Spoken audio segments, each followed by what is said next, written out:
I didn't plan to be there that long. It was supposed to be a quick favor, helping my friend's mom tidy up before she left for her weekend trip. But time has a way of slowing down around her. Around Elena. The house was quiet except for the faint hum of the ceiling fan and the rhythmic scrape of the mop across the floor. Afternoon light poured through the window, warm, slow-moving, dust motes floating like they had nowhere better to be. I was on my knees by the kitchen counter, wiping down a spot that didn't really need wiping, when her voice drifted behind me. "You missed a spot." Soft, teasing, but it landed somewhere deeper than a joke should. I turned. She was leaning against the doorway, a dish towel hanging loosely from her hand, her hair pulled back but not perfectly. A strand had fallen loose near her cheek. She smiled just enough to make me forget how to breathe for a second. "Oh, yeah?" I said, trying to sound casual. "Where?" She pointed, not to the counter, but somewhere a little higher.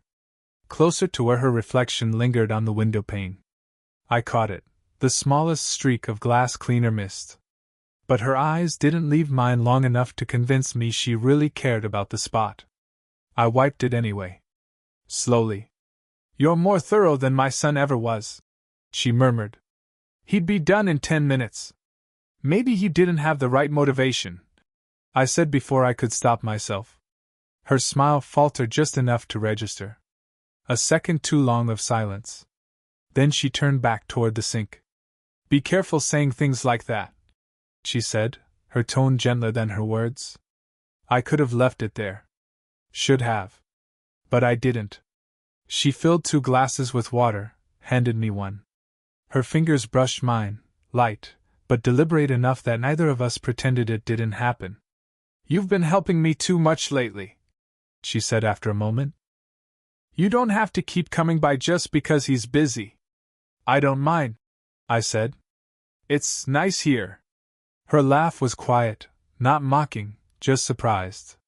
"Nice? It's a half-empty house and an overwatered garden. Still nicer than my place," I said and meant it. She glanced at me then, really looked, not like an adult humoring a younger man, but like someone caught between recognition and restraint. I saw it in her eyes, the hesitation, the guilt that flickered before she looked away. The silence that followed wasn't awkward. It was heavier, full of words either of us could say without changing everything. I kept cleaning, because doing something with my hands made it easier not to think. She busied herself with rearranging the same stack of mail 3 times. We were both pretending. When I turned again, she was watching me. Her hands still on the counter, her lips parted just slightly, like she was about to speak but couldn't find the right start. "Elena," I said quietly. Her name came out before I decided to say it. And just like that, the air shifted, not louder, not darker, just aware. She blinked, almost startled. "You shouldn't." Before she could finish, the doorbell rang. Her eyes flicked toward the sound, then back to me. Something like panic, or maybe realization, passed between us. Neither of us moved right away.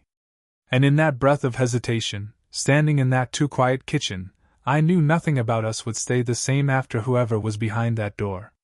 It turned out to be a delivery man at the door, nothing dramatic, just a package she'd forgotten about.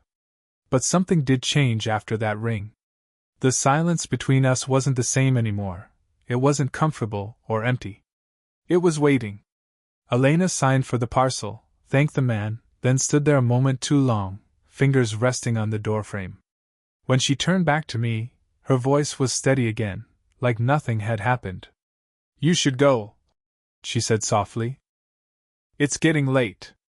But she didn't sound like she meant it. I hesitated, wiping my hands on the towel. "You always say that," I said, half smiling. "And you never listen," she replied, matching it. Her tone was light, but her eyes gave her away. There was something in them, tiredness, maybe.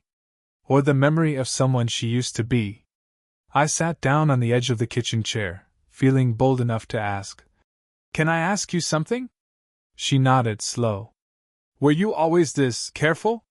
Her brow furrowed. "Careful?" "Yeah." Like you're afraid to let anyone too close. She looked down, twisting the ring on her finger, a habit I'd noticed before. It wasn't a wedding ring, not anymore. Just silver, worn thin at the edges. I used to be the opposite, she said quietly. I thought love was something you could hold on to if you just tried hard enough. Turns out, holding too tight is how you break it. Her words sat in the air, heavier than either of us expected. I'm sorry, I murmured. Don't be. She gave a small, sad smile. You didn't do it. But she didn't mean me, not really. She meant her ex-husband, the one who left, or maybe the one she pushed away. Either way, there was a hollow in her voice that told me she'd spent years building walls to keep from feeling that again. I guess I just never learned that part, I said. She looked at me, really looked, and for a heartbeat I wondered if she saw her younger self in me. Maybe that's what scared her. Or maybe that's what drew her closer. You're too young to understand, she said, but it came out as a whisper, not a dismissal. I understand more than you think, I said, and the silence that followed said she knew it too. The evening light had gone amber, spilling over her face. She looked softer in that color, not older, just real. She moved to put the dish towel away, brushing past me. Her arm grazed mine. It should have meant nothing. But it didn't. We both froze. Her breath caught, and for a fraction of a second she didn't step back. Neither did I. Then she did, just half an inch, just enough to make it feel like distance again. I'll drive you home, she said, but her voice was quieter now. I didn't argue. I couldn't. As we walked toward the door, the light flickered against the window, and in her reflection beside mine, I saw something fragile. Two people standing too close to what they both knew they shouldn't want, but couldn't quite step away from. The drive home should have been quiet. It wasn't. Rain started halfway down the hill, soft at first, then steady enough to blur the world outside. The wipers moved in a rhythm that felt almost human, nervous, uncertain. Elena's hands were tight on the steering wheel, her gaze fixed straight ahead. I watched the way her knuckles whitened whenever we stopped at a light. You don't have to drive me every time, I said, trying to fill the silence. She gave a faint smile. Maybe I like the quiet. But it's not quiet, I said. Not between us. Her breath hitched, almost invisible, but I caught it. She didn't answer, and for a while, we just listened to the rain. When we pulled up outside my apartment, she didn't turn off the engine. Just stared through the windshield, watching the water slide down the glass. Your friend's coming home next week, she said suddenly. You'll probably see less of me. The words landed like a warning. Do you want that? I asked. Her eyes flicked to me, sharp but trembling. It doesn't matter what I want. But it does, I said, leaning a little closer. Because A car horn blared from behind us, snapping the moment in half. She startled, reaching for the gear shift. Go inside, she said quickly. Elena, please, Noah. Her voice cracked just slightly, and it made me stop. I nodded, stepped out into the rain. But when I closed the door, she didn't drive away. She just sat there, motionless, engine humming. I stood on the curb, soaked through, waiting for her to look back. She didn't. Until she did. Our eyes met through the wet glass, and something passed between us, something too raw to name. Then she drove off, taillights bleeding red through the rain. The next day, my phone buzzed. Mom says thanks for helping around the house. She really likes you, man. It was my friend Evan. I stared at the message too long, thumb hovering over the keyboard. There were 100 ways to answer. I chose none. Instead, I found myself at the cafe near campus, the one where Elena sometimes stopped for coffee after her yoga class. I told myself it was coincidence. It wasn't. And when she walked in, umbrella dripping, eyes finding mine instantly, I knew she hadn't believed her own goodbye either. She hesitated at the counter, then came over. You shouldn't be here, she said. I know. You really shouldn't. Then why did you come? Her lips parted, no answer. Just rainwater on her lashes, and something fierce in her silence. For a heartbeat, we stood too close, the smell of coffee and rain mixing between us. My hand almost lifted, to touch, to comfort, I don't even know. But before I could, the barista called out, "Elena? Your order's ready!" She stepped back, eyes breaking away, voice soft as she whispered, "This has to stop." And yet, as she turned to leave, her hand brushed mine, fleeting, trembling, enough to tell me it wouldn't. Days passed, but that touch, that fleeting graze of her hand, lived rent-free in my mind. Every night I replayed it. Every morning I told myself to forget. By the weekend, forgetting felt impossible. Evan was finally back in town, which meant pretending again, acting normal when nothing was. We were hanging out at his house, the same one I'd been cleaning not long ago, the same one where her voice had said, "You missed a spot." She wasn't supposed to be there. But halfway through a movie, I heard the sound of keys at the door. Elena walked in, hair still damp from the rain, wearing that same soft gray sweater that always slipped slightly off her shoulder. For a second, our eyes caught, a flicker of panic, of memory, then she looked away. "Didn't know you were back," she said to her son, forcing a smile. "Surprise?" He laughed. "Noah's been keeping me updated though, right, man?" "Yeah," I said, though my throat felt dry. Her glance at me was brief, almost professional. She poured herself tea, the clink of the spoon louder than it should have been. I tried not to watch her, failed miserably. Evan kept talking, plans, classes, random chatter. But my focus was on her hands, the way they trembled slightly when she set the cup down. When he left the room to take a call, the silence between us thickened. "You shouldn't be here right now," she said under her breath. "I came for him," I said quietly. "Not for you." We both knew it was a lie. Her jaw tightened. "You have to stop looking at me like that." "Like what?" "Like you know me." I swallowed hard. "Maybe I do." She stepped closer, not enough to be reckless, but enough that I could see the pulse in her throat. "You think this is simple? You think I don't feel?" She stopped herself. Turned away. I stood up. "Then say it." Her shoulders rose, then fell. "You're just a kid, Noah. Stop saying that. Evan is your friend, and you're not his possession." My voice cracked, sharper than I meant. That got her attention. She spun back, eyes glassy but fierce. "You don't understand what you're asking for." "I'm not asking," I said softly. "I'm just here." For a long moment either of us spoke. The storm outside rumbled again, thunder rolling low and restless. She stared at me like she was weighing every rule she'd ever made for herself.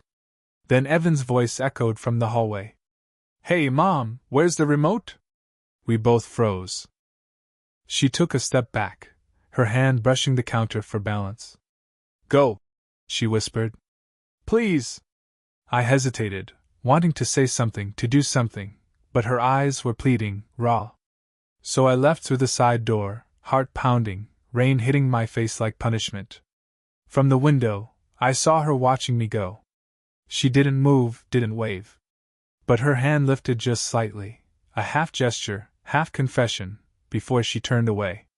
And I knew then, whatever happened next, either of us could keep pretending. I didn't see Elena for 2 weeks. I tried to convince myself that was for the best, that space would dull whatever was burning between us. It didn't. It only made it louder in my head. Then one evening my phone buzzed. "Evan. Bro, Mom's been weird lately. Keeps asking about you. You sure nothing's up?" My stomach twisted. I typed a dozen replies, jokes, denials, distractions, but sent none. That night I couldn't sleep. Around midnight I drove. Not to see her, I told myself. Just to think. But somehow, I ended up parked across from her house. The lights were on in the kitchen. She was there, sitting at the counter, head bowed over a letter. I knew I shouldn't go in. I went anyway. When she opened the door, surprise flickered, but not anger. Just exhaustion. "Noah," she whispered. You can't, I just need to talk, I said. Please. She hesitated, then stepped aside. The air inside felt heavy, like something had already happened. The letter was still on the counter, opened, crumpled. My name was in the first line. I froze. You wrote this? Her silence was answer enough. It wasn't long, but it said too much. She'd written about us, not in detail, but enough that anyone reading would know there was something. Something real. Something forbidden. Why would you? I started, but she cut in, trembling. I didn't send it. It wasn't meant for you. Then who, your friend? She said, voice breaking. I was writing to Evan. To tell him before he heard it from someone else. The room tilted. He knows? She shook her head quickly. No. But he almost did. I couldn't. A knock at the door interrupted her. Hard, urgent. We froze. Through the glass, I saw him, Evan, drenched from the rain, eyes wild. Elena. He called. Open the door. My heart stopped. She turned to me, panic written across her face. Go, she whispered. I didn't move. He already knows, doesn't he? Another knock, louder. Her eyes brimmed. I told him you were helping with repairs. He saw your car outside and... She couldn't finish. The knock turned to pounding. Mom, what's going on? Evan's voice cracked, raw and suspicious. She looked at me then, no time for words, only decision. Back door. Now. I wanted to say something, to stay, to fight. But I didn't. I slipped out the back, rain crashing down as his voice echoed through the house. From the driveway, I saw her through the window, pale, cornered, her hand pressed to her chest as she opened the door. Their voices rose, muffled but sharp. Her son's face fell into disbelief. And then, through the glass, I saw it, Evan holding the letter. The same one with my name on it. Elena's lips moved, pleading, breaking. I didn't wait to hear the rest. I just stood there in the rain, realizing what she'd done to protect me, and what it had just cost her. The rain hadn't stopped by morning. It hadn't stopped in me either. I spent the night driving, nowhere, everywhere. My phone buzzed again and again, calls from Evan, then silence, then one message from her. Please don't come. Not yet.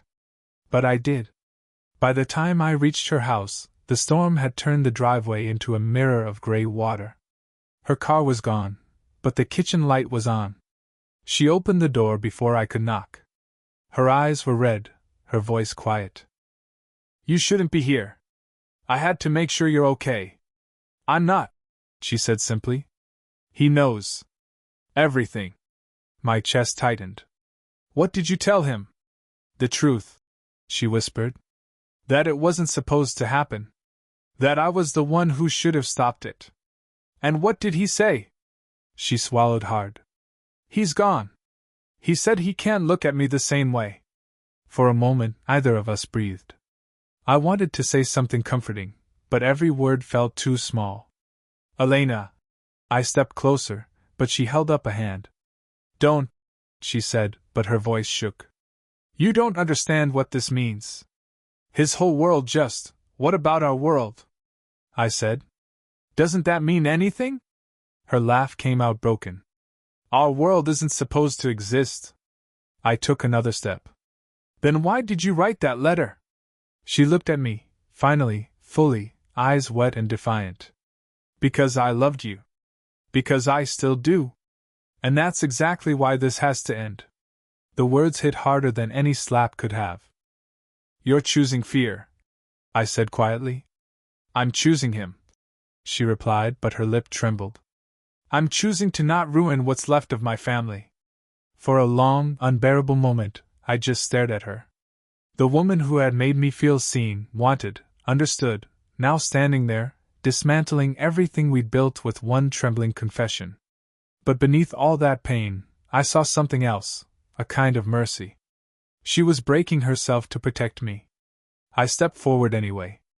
My hand brushed her cheek, light as breath. She didn't pull away. You can't pretend this didn't happen, I whispered.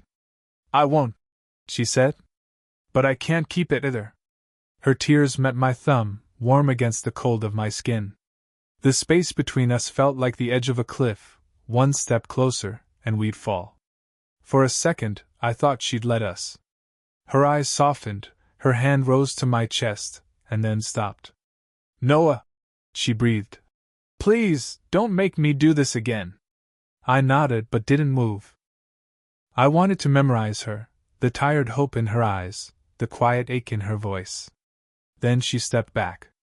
1, 2, enough to close the door if she needed to. I'll be fine, she said, though it sounded like she was trying to convince herself. I managed a faint smile. You missed a spot, I murmured. Her laugh, shaky, tearful, real, broke through the silence. For a second, we were us again. Then the door closed. But through the glass, I saw her hand linger there, against the wood, like she wanted to stay just a second longer.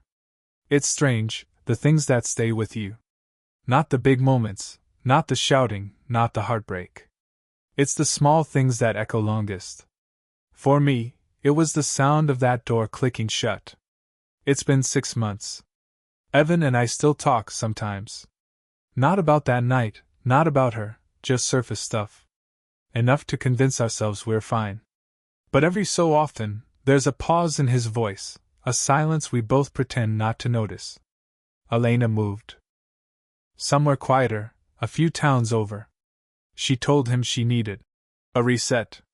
He believed her. Maybe she did too.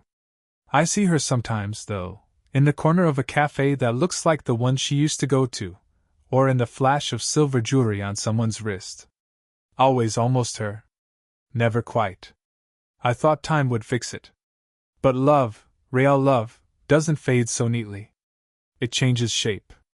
It softens. It stops demanding. It just stays. Sometimes I drive by her old house. It's empty now. The windows are bare. But I swear I can still hear her voice when I pass, teasing, warm. You missed a spot. The first time I went back inside, Evan had left the door open while packing boxes. I found something wedged behind the counter. A folded piece of paper, worn from time. Her handwriting. It wasn't the letter she wrote before. It was something else. Just one line. Don't regret what was real. I sat there on the cold tile for a long time, reading those 5 words until they blurred. I think that's when I finally understood her. She wasn't running from love. She was protecting what little of it could survive in the world she had left. And me? I stopped waiting for her shadow to show up in someone else's light. I still carry her with me, though, not as something tragic, but as proof that sometimes, 2 people can meet at the wrong time and still change each other forever. Because love isn't always about keeping someone. Sometimes it's about letting them stay inside you quietly, even when they're gone. A few weeks ago, I got a message from an unknown number. Just 3 words. I saw you. No name. No context. But I knew. And somehow, that was enough. I smiled, slipped my phone into my pocket, and looked out at the fading light, warm, gentle, familiar. The kind of light that used to linger on her face. Maybe we'll meet again someday. Maybe not. But if we do, I'll probably still notice the same thing.